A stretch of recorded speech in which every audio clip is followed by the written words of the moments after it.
ginagawa, sinabi, pinaghati-hatian ng mga kawal ang damit ni Jesus.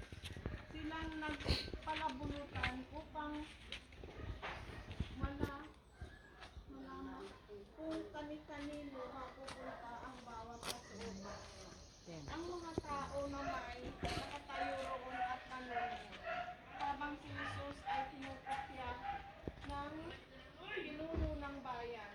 Sinabi nila, iniligtas niya ang iba.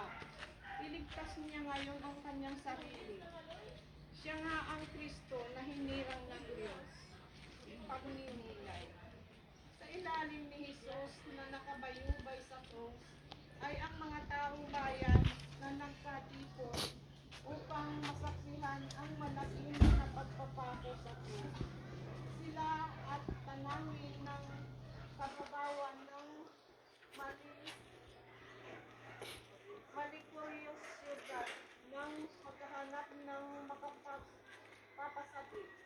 Ito ay narawa na maaaring makapagpagising sa nanamlay na kaluluwa, sa namamanhid na puso, nagdidilim na pag-iisip.